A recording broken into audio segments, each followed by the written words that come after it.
Welcome to the Gold Standard here on the 440 Sports Network, brought to you by Sinkers, Beverages, and Shotgun Willie's Barbecue. My name is Braden Gall. You can follow me on the internet at Braden Gall. And I'm Emma Lingan. You can follow me on the internet at Emma_Lingan. I try to keep you on your toes at the beginning of it. You never know how the show's going to start. That's true. I never do. How are you, Emma? Good to see you. I'm good. How are you doing? I'm great. I'm doing wonderfully. This is kind of a quiet time of year for all of the sports, but the draft is heating up. We've got some health news around Roman Josi, which is less about Roman Josi and more about just health in general. So we'll discuss that, and then some draft. You guys had a great interview with a reporter from the Combine talking about the the NHL draft, and there's one topic in there, one nugget I want to expand on and kind of explore with you a little bit here as well. The Florida Panthers are back-to-back champions of the NHL world and the Stanley Cup. Boo. But so what did we learn from that? We'll get into that, of course. But the main topic today on the show, there's been a lot of conversation around what does a total rebuild look like? And many teams in the NHL have to go through years and years and years of suffering, really bad hockey. Chicago's in the middle of it right now. Colorado's gone through this. San Jose has gone through this. Like, there's lots teams have done this, and it takes many, many years. Colorado, I think, made the playoffs one time in 8 years, one time in 7 years, something like that. But they get a championship out of the deal. They get a lot of great players out of the deal. My theory is I think the Preds can do it in shorter time than that and get back to playing meaningful hockey quicker than that. We'll try to explain what the anatomy and the timeline of a total rebuild could look like for this franchise should things go their way. I know that part of that sentence is doing a lot of work for the Nashville Predators.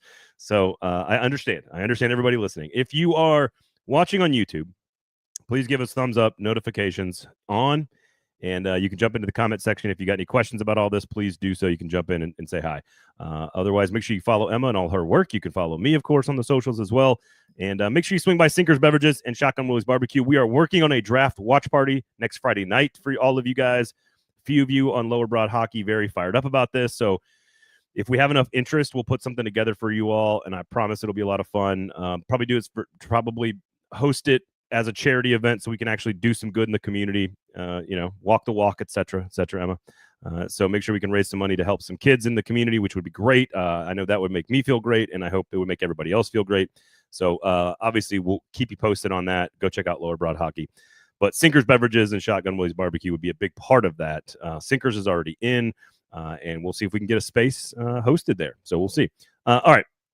Quickly here, what do you learn about the Florida Panthers? I had shout out to we affectionately refer to this gentleman as the Suit, and I had dinner with the Suit last night. He was a huge Preds fan, longtime season ticket holder, will not be renewing his season tickets, but looked at me and asked me during dinner. He goes, "Am I crazy, or are the Florida Panthers playing a different sport than the Nashville Predators? Like, are we just that bad?" Is kind of how he framed it to me, and I was like, "Well, the Predators were the third worst team in the league, and the Panthers are the two-time champs. So it's almost as far apart as you can possibly get for two franchises by definition, Emma." Yeah. Chess and checkers, or maybe not even that close. Maybe like chess and, I don't know, marbles. But I think that, I mean, hang on? Do you know how to play marbles? no. Like, have you ever played marbles? Like, how does one play marbles? I mean, I know what marbles are, but like, have you ever seen a person play marbles?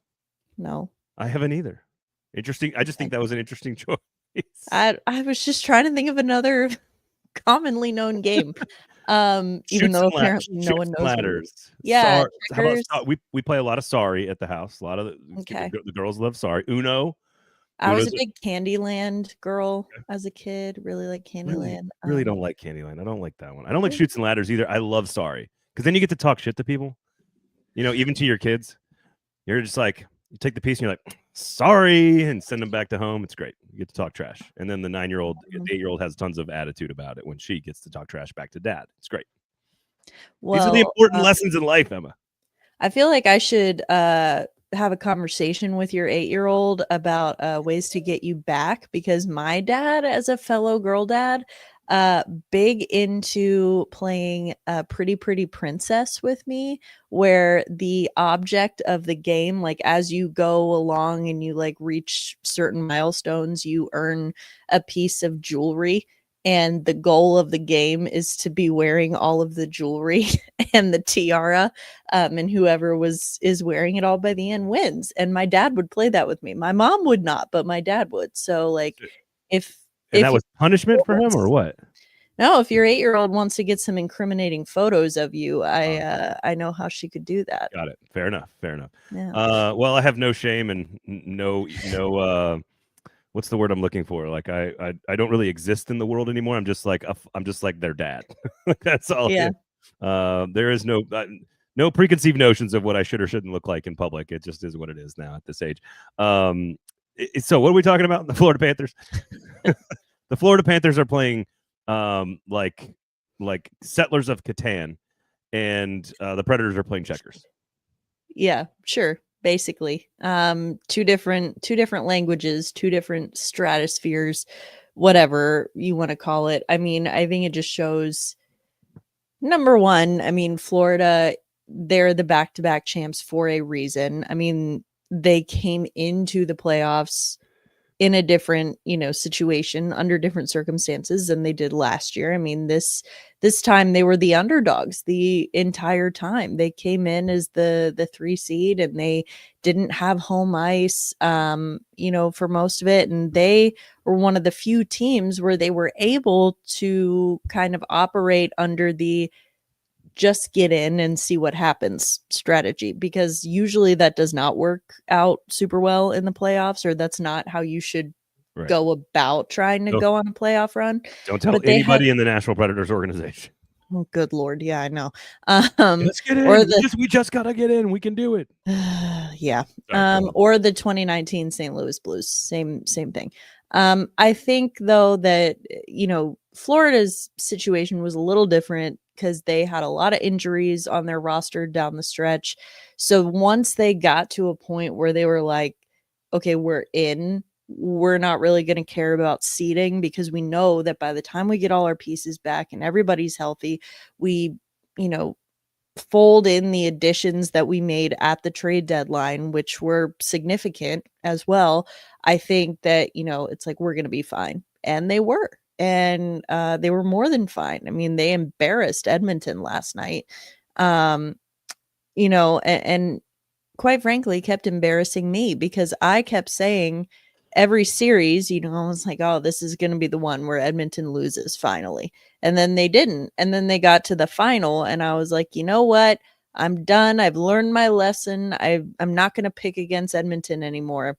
So I picked Edmonton, and either way, I just end up getting burned. So they've won 8 out of 13 Stanley Cup final games against Edmonton. They dominated the last 2 and really 3 of the last 4 in really ugly fashion, physically and on the scoreboard. Didn't they give up a 3-goal lead in game 1 to lose that game? Like they had big leads in both games 1 and 2. Basically, my point being, they were clearly the better team, and they were up 3-0 in the series last year. Florida took the best player on the planet and said, we're significantly better. Sam Bennett, of course, your Conn Smythe winner. I believe Gallagher on the Lower Broad Hockey Chat said that one of the comps for Brady Martin was Sam Bennett. And I'm like, 15 goals in the postseason. Great. Go draft Brady Martin.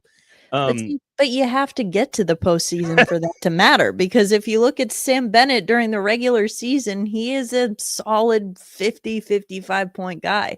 Like, he's fine. He's a good 2C.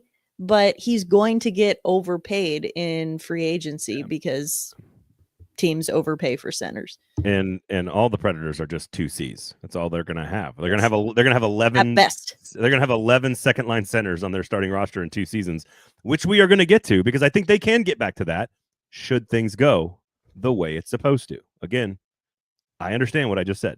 I get it. But that's all we can operate on. It's like, hey, we have a plan. They're going to execute the plan. What would the plan actually look like? Let's put the timeline on it. Let's put what it means. All right, we'll do that coming up. So I just thought, it's the comment. I think you're right to point out the roster decisions. I think you're right to point out the style. They had the goalie. They let him sort of ride off. They're going to let him ride off into the sunset to some degree, and sort of invested in him late, paid him a lot of money. they went and got. I mean, the Marchand thing is just the most annoying and also savviest thing you've ever seen. Like it's so annoying, but also like, duh, that's smart shit right there by the Florida Panthers. So, all right. So, just wanted to ask you about that first. Roman Josi, some quick news here. I'm not going to get into the details of what he actually is or is not dealing with here, because this is sort of like just a very, like, what is this? SwissHockeyNews.ch, as all good news is reported on. That might be a very great, legitimate website and have great reporters on it. I don't know. Basically, Josi said he's dealing with some headaches and has been, that is, major concussion, dealt with a lot of problems throughout the entire course of the season, missed a big chunk of time. I know when we talked to him at the end of the season, he was fairly bullish on making it back. It sounds like he's made a bunch of changes to his lifestyle or to his training regimen, whatever you want to call it. That's a positive. The only thing that I can really say definitively, Emma, is that head injuries, generally you heal quickly from head injuries. It sounds like that maybe isn't the case, certainly based on the number of games he missed. But I've studied football for a long, long time. Generally, the actual effects of the injury subside fairly quickly, which makes this unusual, but that it just compounds over time no matter how healthy you feel. It doesn't matter. Like if Tua Tagovailoa gets hit in the head again and his body goes like stiff and like, it's going to be worse than the previous one. And there is no, like, it's just going to build on itself. So it doesn't matter if Josi's fully, like, it does. If he's fully healthy and he can play, that's great. But it doesn't stop the next head injury, which is hard to keep from happening in hockey. It just means the next one's going to be worse. And there's no way to know how long at his age, guys. There's no way to know how long this is going to affect him or how long he can play. There's just, you got to be comfortable with, if he gets one more injury, it might be time for him to go, I care about my kids, because you know how much he cares about being at home. Like, he wants to be with his family.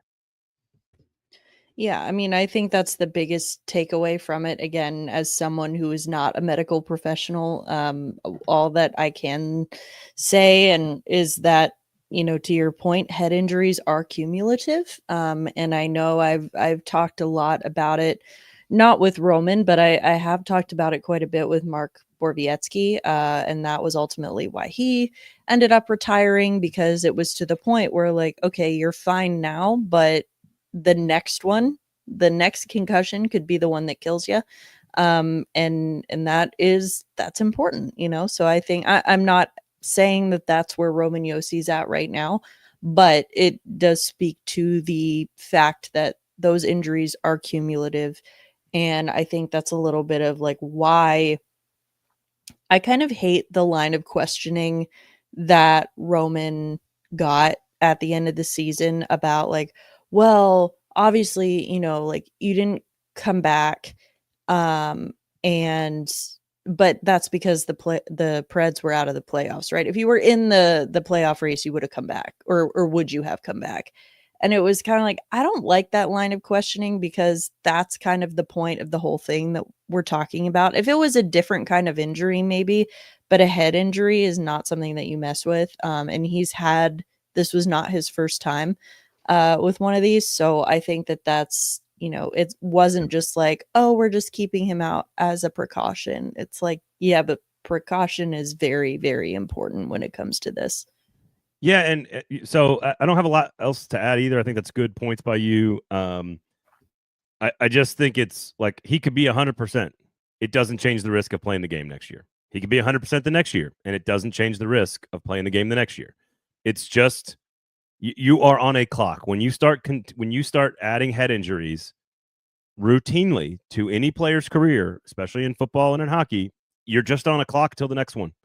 And the next one, it could be 3 years and you get lucky and it doesn't happen. Or it could be 3 games and you're really unlucky and it may end your career. So it's completely impossible to predict. And it's really impossible to protect yourself all the time on a sheet of ice in the NHL. It just is, especially when you move as fast as he does, because, he moves pretty quick. So just keep an eye on that. And I think that's sort of my message to folks, is like, it's great that he's changing. It's bad that he might have residual, lingering effects. It's great that he's making changes, but being 100% doesn't guarantee you anything with head injuries. It just doesn't. And that's unfortunate. It just is what it is. Okay. All right. Quickly here. The gentleman you had on, It's All Your Fault with Jeremy K. Goger, of course, the It's All Your Fault podcast. Adam, sorry, I did not write down his last name. What is his last name? Kimmelman. Very good interview. I recommend everybody go. 5 stars.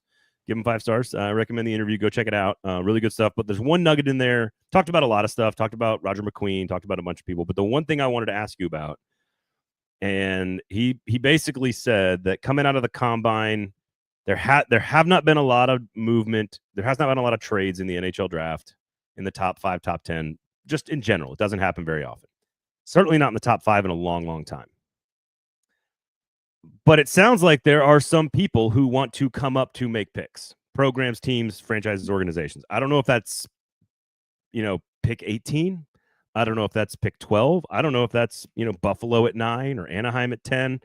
I don't know. Seattle at 8.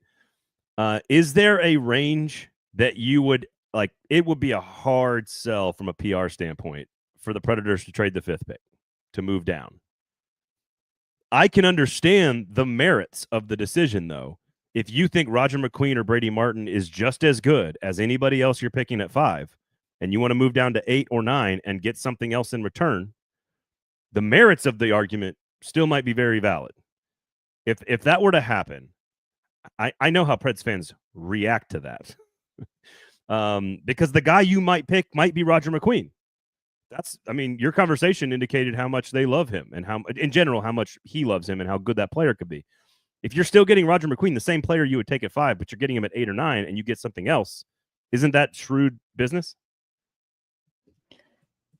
In theory, yes. But I also don't think that, based on everything I've heard, it's not the teams that are at like 8 or 9 that are looking to move up.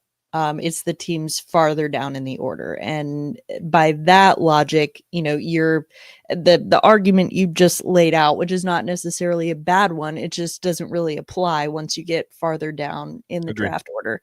So that's just kind of, okay. I don't know. I don't think it's going to be that cut and dry. Is there a number that you're okay trading down to and a number where you're like, that's the mark? Because I do think it's about 10. If they move down to 10, I'm like, I don't like that. But 9, you could still get one of the top 2 right-handed defensemen. You could still get one of the top 6 or 7 centers, which all seem like top 10 players, or Porter Martone. So I think there is like a drop-off after like 9, basically. And so anything after 10, I'd say no. I could be convinced if you're picking Brady Martin and you move down to 8 and pick Brady Martin anyway and add something else in return, I can be convinced of that strategy. Yeah, but if you're at 5 already and you have James Higgins available or someone, like it's a bad look if you trade down and say, like, even if that is your argument and you think that Brady Martin is just as good, I mean, I would not agree with this on Higgins.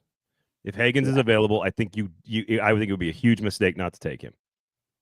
Just a massive mistake not to take him. So I'm assuming the best options, Misa, Schaefer, Higgins, are off the board.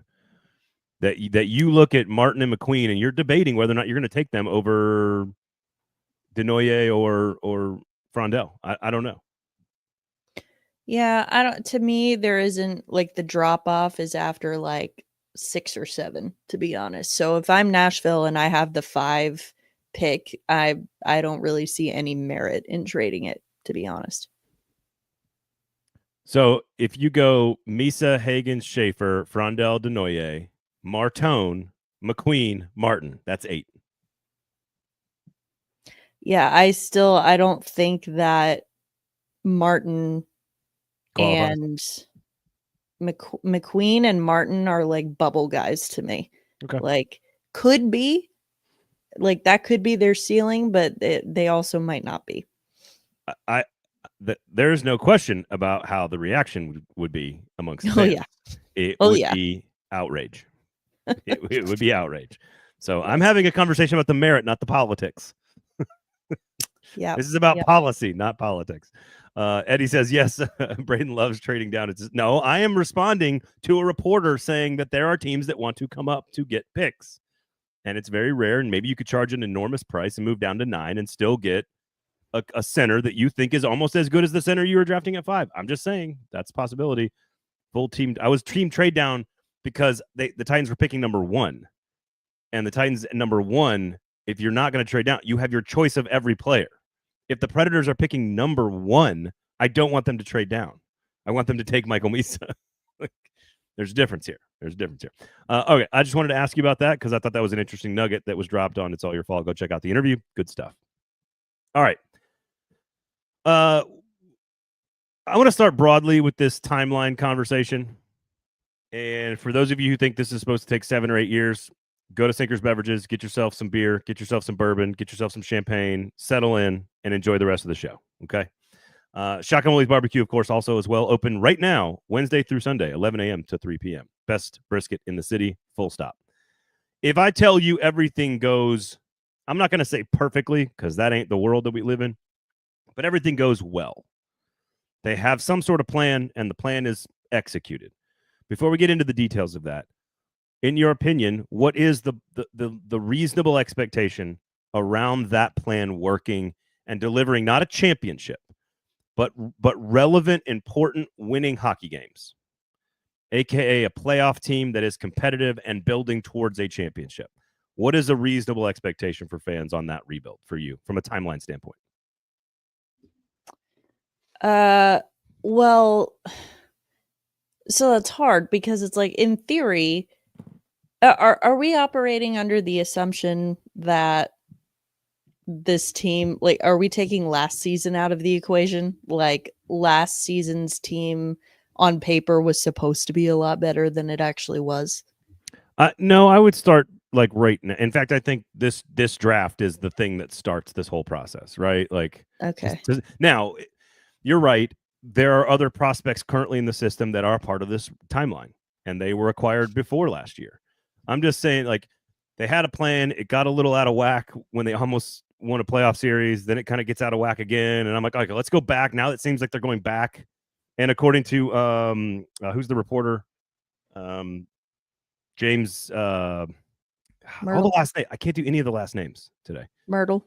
James Myrtle basically says, hey, look, this organization doesn't see a realistic path to being good in the short term, which means, again, they're picking top 5. I think picking top 5 again next year is okay for the team. Is it supposed to happen over 8 years, or could it happen earlier?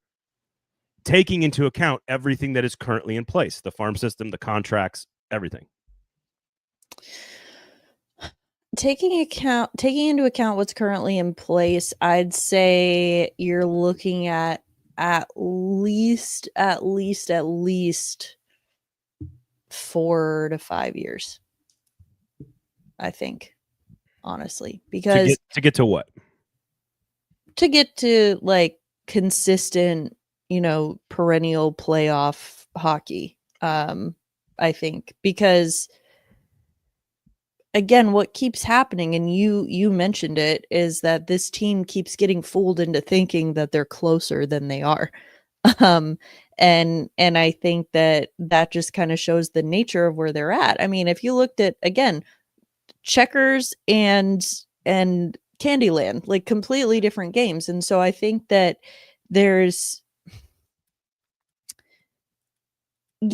pieces in place now. Apparently people hate it when I say this, but I'm going to say it again anyway, because I believe it. I don't think, like, if they are committed to Philip Forsberg, Roman Josi, UC Saros being the core, because it's the same quote unquote core that they did it with back in 2017. If you're committed to them being the core, then you are not committed to doing a rebuild. Because by the time, if you're doing a real rebuild, by the time you get that next wave of stars in, those guys are going to be gone, or just not as big of a factor as they are right now. I think if you're talking about a Stanley Cup championship, I think you are probably talking about Roman Josi is retired. Philip Forsberg, maybe you've traded him at the very last year of his contract or something, and because that's what happens to star players. Or he's just past his prime, you know? Right. Like, I think Saros is different because number one, he was not part of the core on the 17 team. Didn't start any games in the playoffs. That was Pekka No, Rinne. but he was there. But he's also much younger than those other guys. He's not 35, like Roman Josi is. So I think Forsberg's not either. I'm just saying the point is that last year Barry Trotz tried to say like, okay, this is our core. We're gonna win right now because we're a Steven Stamkos and a Jonathan Marchessault and a Brady Shea away. And that didn't work. At least it didn't work last year. And so now I think if you're looking at, I don't know, with the moves that he made last year, the pieces he brought in, I think you kind of lost that ability to sort of be in a position where you can thread the needle a little bit because you've now lost your sort of roster flexibility. I think there's too much space. There's too much of a gap between the guys who are the core now and the guys who are going to be your core of the future. Because right now, I look down, at like, and I'm not saying they won't ever be, or they definitely won't be, but I'm saying I am not fully confident at this moment that Luke Evangelista or Zach LaRue or Spencer Stastny are going to be like part of a core for this team moving forward. So in theory, the guy that you pick at number 5 this year is a guy that you want to be part of that core. By the time he better be. Right. And so I'm saying like by the time, like if that's when your next core is coming in, the timing doesn't line up for me. And so I think it's like they're missing the in between. They, in theory, they have the right now and they have the 5 years from now, but they don't have the in between. And that's what makes this conversation kind of difficult because I think it matters what you do on the trade market. It matters what you do in free agency. Just a lot of different factors, I think. So here's a lot of you in the comments here. Lop says 5 years is about right. The top 5 pick this year and a high pick next year will hit their stride in about 5 years. I don't have any necessarily disagree with that. I think they can be up and contributing way before that, which I think is going to be part of this conversation. Cody says if they're not competing by 2028, Barry better be gone. I am not indicating that anyone is still in place through this entire process. Andrew Burnett might be the right coach to shepherd this team through the process, like many organizations, and then change coaches when they're ready to win a championship. I don't know. I'm just saying I think this can happen. I think 3 to 4 is the window I would put on this because unintentionally, they already did 1 year. they didn't plan it and they didn't mean to, but last year was the first year of the suckitude of the rebuild, and it got them a top 5 pick. So they unintentionally already got one out of the way. Like, that one's already out of the way. So if you count that, I'm okay with 4 to 5. But I think if you count last year, I think 3 years is not crazy. And I think for a couple of reasons. Number one, they have like 13 picks in the next 2 drafts to add a bunch of pieces, whether that's players, prospects, or trades. They already have stockpiled a bunch of prospects, and we'll get to all of this. Some of which I get it are not part of the core here, but Forsberg wasn't drafted either. Saros and Rinne weren't first-round picks. So I think there's other things. And Saros is another one. And I know you're pro Saros here, so you have to agree with me on this. I'm cornering you on this one. Saros could actually be the goaltender when they get good. I don't think you can say that about Colton Sissons, Philip Forsberg, and Roman Josi. They can be the core with Stamkos to kind of get you to that point and to maybe sell some tickets when you're sucking for 3 years or 4 years. But Saros, we just watched Bobrovsky do this. There's no reason why UC Saros couldn't be still very good at 34, 33 years old, 34 years old, and 35 years old, which is still in the meat of the contract and will be very underpaid for a good starting goalie at the time when that rolls around. You have the goalie situation figured out. You could re-sign Onanen. They're going to draft somebody highly this year, maybe next year. I think the goalie situation you've got figured out. So you don't even have to kind of worry about that. Now, if you want to trade him to be part of this, then that's a different subject altogether. But that's a big piece. That's a big piece of the rebuild you don't have to worry about. You don't have to stress on. No? Yeah, no, I do agree with that. I lumped him in as just kind of the the same sort of era of players that is Josi and Forsberg and Sissons and, the guys who were there for the last cup run. And I think that people, kind of tend to lump them all together. But for purposes of this conversation, I do agree with you. I think that the goaltending is not something I'm worried about. I think Edmonton just showed us you need goaltending in the playoffs, but you got to get to the playoffs first. You got to score some goals. And I think that, again, your argument logically makes sense, but that all hinges on are Stamkos and Forsberg and Josi okay with being the in-between guys. And I'm not saying that they are or aren't. What does it matter if they, other than waiving their no movement clauses and accelerating the process? Yeah. If they are upset with that situation, doesn't that only help the Predators rebuild? In theory? In theory, but only if you can actually get assets that are going to help you in a trade. Because let's say, totally hypothetical, let's say Philip Forsberg goes storming into Barry Trotz's office next year and says, I demand to be traded. Yeah. That's a massive contract too that is going to be a hard sell. So I think somebody trades for Forsberg and Josi in 2 seconds. Yes. They will. I'm just saying that there will be teams that will trade for him, but do those teams have what the Predators want? And that is, you just never know. I guess ultimately my point is they don't really have a choice other than to do a thing that would actually help the Predators execute this. And if they just want to ride out their deals, great. This is going to be 3 years of bad hockey, and y'all are not a part of the next wave. Because here's the thing, and this is partly why I think this can go quicker. Number one, they're throwing so many prospect darts that they are going to have some hits. Okay. It may not be Kemmel, but it could be Matthew Wood. It may not be Wood, but it's probably going to be Edstrom. It may not be Surin, but it could be Stiga. And I think there's waves of them coming.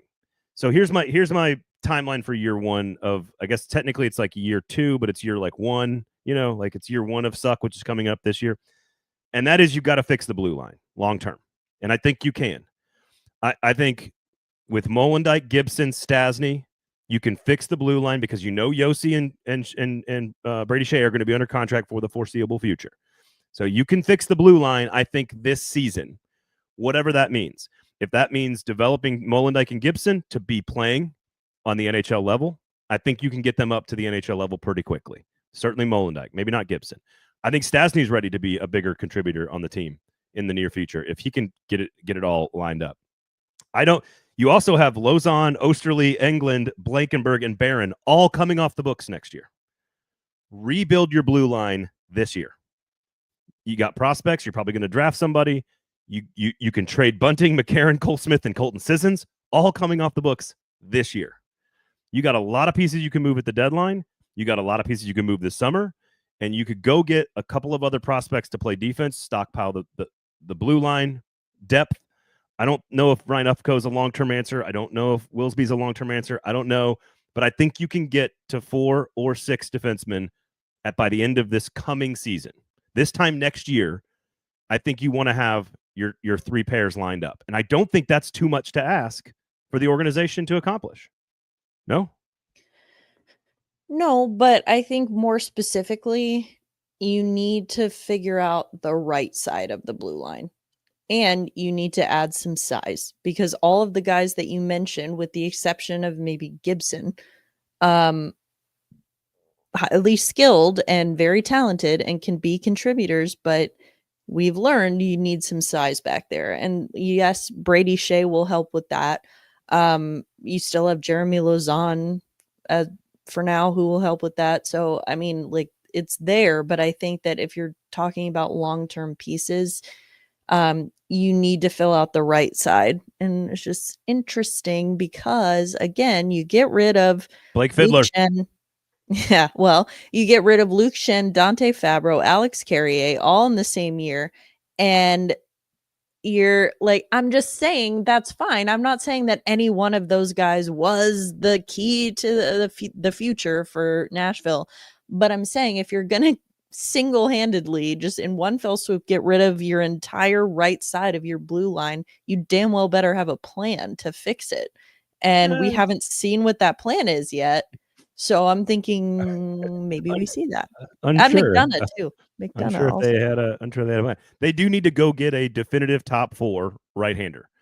But if you told me hypothetically that Roman Josi, Brady Shea, Tanner Molendijk, Andrew Gibson, Spencer Stasny, and a right-hander, or Jeremy Lauzon are the 6 that we come out of next season as the starting 6, I can be like, all right, that's a group that can build. That's a group you got a superstar potentially in Molendijk. You got a really good Matthias Ekholm type potentially in Gibson.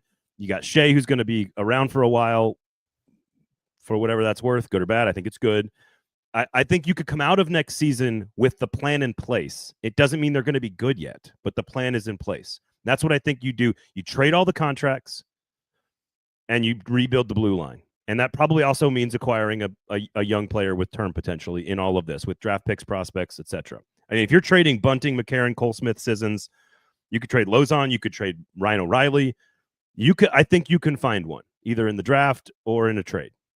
I do, but I think in 1 year, at the end of this season, this time next year, you could be set with what the future should hypothetically look like on the blue line. So now, after 1 year, you got a goalie situation settled and you got the blue line settled. I don't think that's too much to ask. No. Here's one thing, and I'm not sure that this is necessarily a make or break thing. It's just kind of something to keep in mind just with Barry Trotz and what we know about him and how he operates. With the guys that you're talking about, like everything that you're saying logistically makes perfect sense. However, I worry potentially that Barry Trotz might be more concerned with keeping certain individual players happy than with doing what's best for the future of the team. Not saying he would do that with everyone, but certain players. Like if you get to the trade deadline next year and it is just as bad as it was this year, and Ryan O'Reilly doesn't want to get traded, I'm sorry, I don't care. Trade him. Like I'm just saying hypothetically, it's something to keep in mind because we saw it with what he did with Ryan McDonough. We know how much he prioritizes guys like that. So I think it's just like it's more of a Barry Trotz specific quirk that I would just think that it's I don't want to overlook here. I think the other major part of the season is twofold: is allow the young forwards space to operate, which probably happens a little before the trade deadline. It happens at the beginning with Svechkov, Evangelista, and LaRue because we know that they're already up here. Those 3 need to continue at 21 years old, and I don't know how old Evangelista is, but he's about that age. Those 3 need to continue with regular minutes right away. And then after that, at the deadline, that is when you call up a bunch of pieces that are closest. Who are the closest? What am I doing? The closest pieces to be ready. If that's Kemmel and Edstrom, then call those 2 up and give them playing time. If it's Matthew Wood and Reed Schaefer, call those 2 up. I would expect to see 1 or 2 more do what Svechkov and LaRue and did last year. So now we're adding 2 more to the end of next season. You've got 4 or 5 young pieces that are getting time, probably losing games, making mistakes, playing bad hockey. Got it. Top 5 pick, another top 5 pick next year. So then the following year is exclusively about figuring out the pecking order within the forward prospect. You're going to have 5 top 55 picks this year. I think 6 in the top 2 rounds. You're going to have 8 more picks in the top 5 rounds next year. You're awful again. So you got another top 5 pick again next year. You are going to be at like 12 or 13 or 14 forward prospects. And of course, they're all not going to be good. But what you need is like half of them to be good. And you need 2 of them to be great, maybe 3. And I don't think it's crazy to ask 2 top 5 picks and however many first-round picks they have right now in Milwaukee, which is like 8 or something like that. But Wood, Kemmel, Stiga, Surin, Schaefer, Fink, Nielsen, Edstrom, Svechkov, LaRue, Hagens, another first-round pick this year and 2 more or 1 more next year. It is not crazy that in 2 years, at the end of 2 seasons, you have an extremely young roster with extremely talented players all playing lots of meaningful minutes and, yes, losing lots of hockey games. So I think 1 year of suckitude, if you're calling that last. That's called the San Jose Sharks. That's exactly what the Sharks are doing. So, like, I agree with you. This is all possible, and you can get these, really good young players getting meaningful minutes on your roster, but it's going to be a couple years before they actually start winning. I don't disagree with you. I just think you could, by the trade deadline next year, you could have like 5 rookies or 6 rookies playing in your blue line and in your forward core. And the following year, you could put 3 or 4 more in. And then the next year, you're going to put 2 or more up there. I just think by that, I got to write this all down. So 26 is what we're talking about here with the blue line being fixed. Trade all your veterans, fix your blue line at the end of 26. At the end of 27, that's 2 more seasons. I think you could have the entire nucleus kind of up and playing and being awful. Right? I'm not saying good hockey yet. By the end of 28, that's 3 more seasons. I think you are showing signs that you are absolutely the trajectory is clear. The path is clear. You are getting more competitive. You are getting more dynamic, more talented. The James Hagens of the world have kind of grown into their adult form and are playing a different brand of hockey because now they're bigger and more grown up. I think it's 3 years. I think at the end of the 3rd year, people could be excited about where the team is. And then in that 4th season, you are contending for a playoff spot, which is relevant, meaningful hockey. So I think if you're counting last year, yes, it's maybe 4 to 5. If you're not counting last year, I think 3. I think you can do it in 3 because of the contracts coming off the books, the number of draft picks you have, and the sheer amount of first-round talent you have in your farm system. I think you can do it in 3 years if the plan is executed well and thoughtfully. Yes, in theory, yes. But there's a lot of other things at play there too, I think, and things that are not going to be under Barry Trotz's control, things that aren't going to be under anyone's control. It just happens. You also can't control how freaking good the rest of the Central is going to be as well, and that's going to impact your playoff chances. So I just think that it's, I just think it's like, it's hard because with where this franchise has been for so long, like, even if, after this past year, I think everyone would love to just get to the playoffs. That would be great. But once they do that for a couple more seasons, it's going to be just like what we heard last year, or like the last however many years of, oh, no more first round exits. We don't want to have another first round exit. It's like, well, you're going to have to kind of build back up to that point. You're not going to go straight from 28th or 30th in the league to Western Conference final. Like, it's very unrealistic to expect that. And I'm not saying you're saying that, Braden, but I'm just more speaking to the royal you, because I know there are a lot of people who think that. So again, I don't know if that means Andrew Burnett is the answer long term and the system works. Is he the right guy to sort of shepherd the team through this awful period? He might be. There's possible that he might be that guy. Is Barry Trotz the right guy to handle all this? I don't think we know. I think right now I'm starting to have more doubts about the general manager than I am the head coach, but I have questions about both of them. And I think if you feel a certain way about those two folks and the job that they're doing, you're totally warranted, and you're totally you are allowed to feel the way you feel. And I just am going on. We've got to sort of like assume the plan is sound and assume that they can stick to the plan instead of getting yo-yoed around like they did last season in the summer. If that's the case and things go well, I'm not saying if things go perfectly, it could be even faster, but I'm not expecting perfect. I'm expecting solid, good, the plan. And like, if you start to really put a lineup together in like 3 years. Like you could do it with Hagens, Svechkov, LaRue, Evangelista, Wood, Edstrom, Kemmel, Stiga, Surin, Schaefer, Molendijk, Gibson, Saros, Shea, and then you bring in veterans with all the cap space you have. You bring in a big-time right-handed defenseman to play on the top pairing. You bring in another winger that's going to score you 30 goals. Like you can go bring in extra people once you get close enough to invest in it. And that's when you have, by the third year, you could be challenging for a playoff spot at the end of that season. I just don't think it's that crazy. Granted, you got to trust the people making decisions. And right now I know Predators fans don't feel that way.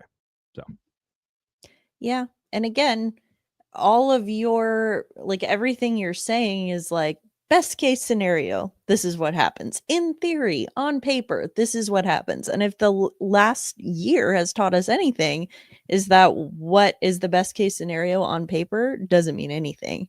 And that doesn't make it a bad argument. I think it's just, we know that things happen. I don't know. Yeah, in the comment section. No, I think the exercise here was to remove the Barry Trotz, Andrew Burnett of it all from the conversation. It's sort of to remove that and say, if the plan is in place, how quickly could this be done and what needs to happen for it to take place? And I think you need 2 more really awful seasons, probably a third, but I don't think you need more than that. I don't think you need to go the Colorado route of 7 straight years of being basically irrelevant.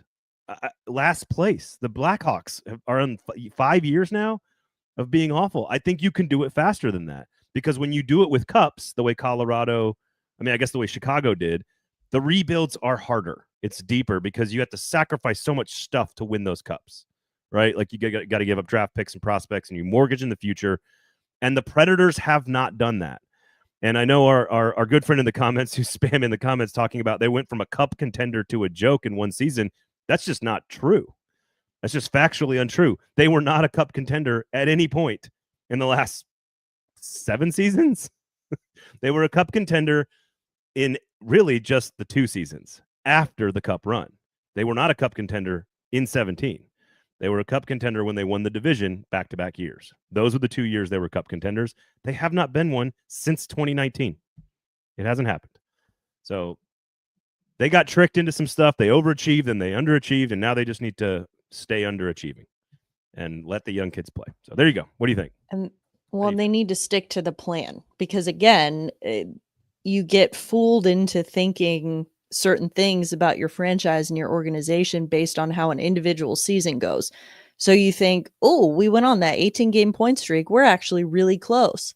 Then you go and make moves as if you are a team that is incredibly close to being a cup contender. I agree and then with you realize that you're actually not. So I think that that's just kind of where you're at with it, is like you have to stick with the plan. Kind of like the same conversation we had about the draft last week. It's like things are going to happen that are not according to plan. Stay to the board. And yes, stay the course. It might make you think differently, like, oh, well, this guy's available. Should we get him instead? Was he on your board? No. So like stick with the plan is kind of what I think. And I mean, I get it. It's trust the process. Yeah, I know. Ugh. A younger coach, a new GM, like they're making mistakes. I get it. Yeah. But if this is all part of the learning process, can we have learned by now that like you need to make a plan and stick to it? Yeah, no more mistakes like that. You can't have any more of those. There's no question about that.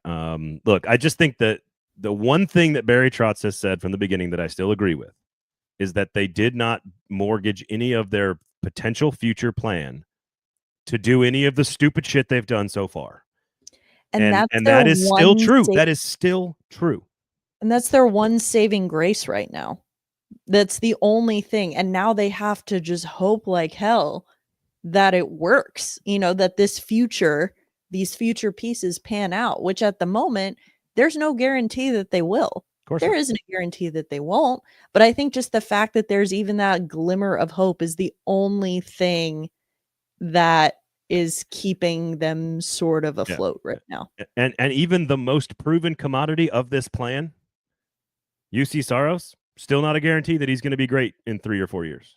I think he's going to be fine, but there's no guarantee that it's going to that he's a key part of that moving forward. None of these prospects are guaranteed anything. You need the reason you let them all play is to see who belongs.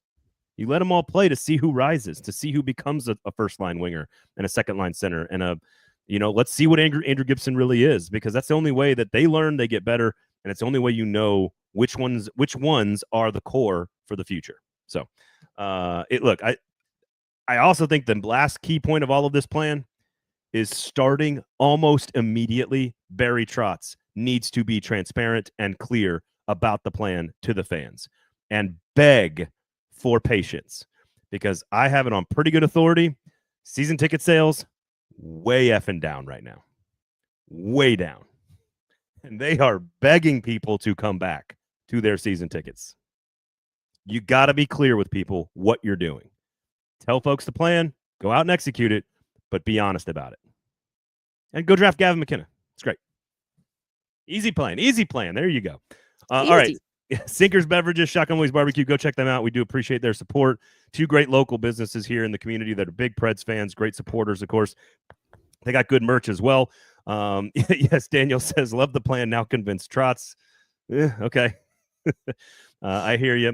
Best brisket in the city, as cooked by Pitmaster Bill up there, Shotgun Willie's Barbecue, right there in the heart of Madison, just 10 minutes from downtown. Award-winning barbecue in Nashville, Tennessee. And, of course, Sinkers Beverages, 4-time liquor store of the year with the craft beer retail fridge of the year in the city. Join the in-crowd, of course. They got a big birthday party coming up in August at Basement East, Emma. I'm going to post some stuff at Lower Broad Hockey. I'll have some more information about the watch party potentially next weekend. We're trying to put that together for you. So stay tuned, lowerbroadhockey.com. Go check out the message board, the chat there, and I'll drop in some information about the big Sinkers birthday party coming up in August. It's going to be awesome. You can win a chance to go on a barrel pick trip to Kentucky. I'm just saying. It's going to be a lot of fun. All right. Other than that, Emma, have a great weekend. What do you got going on? Anything special? Brunch? No. No, it's like I went to brunch one time, and now you think I do that every weekend. No, enjoying the sun. Enjoying the sun finally. It's been raining forever. Welcome to Tennessee in the springtime in 2025. All right. Thank you guys for all. Thanks to all of you in the comments. All of you in the comments. Thank you. I do appreciate all of you. Otherwise, thanks for listening. Thanks for hanging out. We'll be back next week. Check out Lower Broad Hockey, Sinkers Beverages, and Shotgun Willie's Barbecue. Have a great weekend, everybody. We'll talk to you next time.